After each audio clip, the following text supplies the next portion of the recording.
हाँ अभी तक तो आ जाती दोनों आवाज़ सुन के। जैसे आप आवाज लगाएं ससुराल की। हाँ तो आती है, मधु, ए मधु, मलका, क्योंकि उनको पता था ना खाने का टाइम, मलका।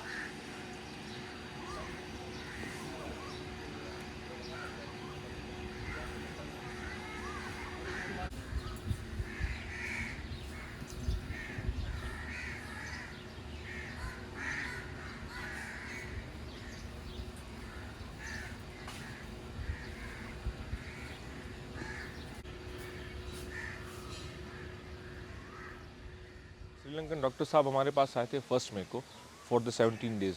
उन्होंने यहाँ सारी ऑब्जर्वेशन की, सारी उसकी क्लिनिकल असेसमेंट की, टीबी उन्होंने डायग्नोस की और उनका वो डोजेज, वो जो है ट्रीटमेंट है वो प्रॉपरली चल रहा है फर्स्ट और सेकंड स्टेज के हिसाब से। आपने खुद भी देखा होगा कि डेली बेसिस पे, ओडी बेसिस पे एक दफ़ा इनकी ट्रीटमेंट होती है और उनको मेडिकेशन होती है सुबह सवेर के टाइम पे। पर मीनवाइल ये कोई ख़तरनाक बात नहीं है। डोजेज इसका फॉर्म अगर प्रॉपर हो या इसकी प्रॉपर ट्रीटमेंट हो तो अकॉर्डिंगली इनको सेहत आप हो जाती है। और जो पहले फेज़ में हम 2 महीने तक मुस्तकिल डेली की बुनियाद पे दवा देंगे और उसके बाद अल्टरनेट डे में 10 महीने तक दवा चलेगी इनकी, जो कि यहाँ पे सफारी पार्क का स्टाफ उसको फॉलो कर रहा है और उसी हिसाब से उनको सुबह दवा दी जाती है। उसके बाद डाइट शेड्यूल फॉलो किया जाता है, पानी का ट्रीटमेंट किया जाता है, पानी का नहलाया जाता है। इनको दिन में कम से कम 15 से 18 दफ़ा इनको नहलाना है।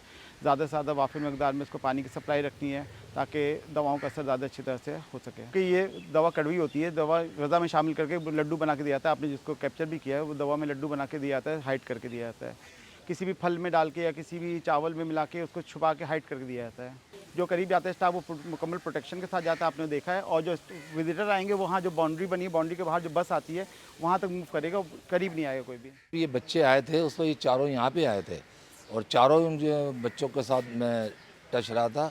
उसके बाद फिर लड़का था राजू, उसको ट्रेन करके फिर मैं 2 हाथी कराची ज़ू में चले गए थे और 2 यहाँ रह गए थे। आते पहले चावल बनाते हैं, दाल वाल ये लाल वगैरह चावल मिला के बनाते हैं। बनाने के बाद फिर दवाइयाँ मेडिसिन दी जाती है। अगर उस पर खाते हैं फिर उसके बाद अगर ज़्यादा परेशान करते हैं फिर फ्रूट में डाल के देते हैं। यानी दवाई जो है खिलानी है हर हाल में।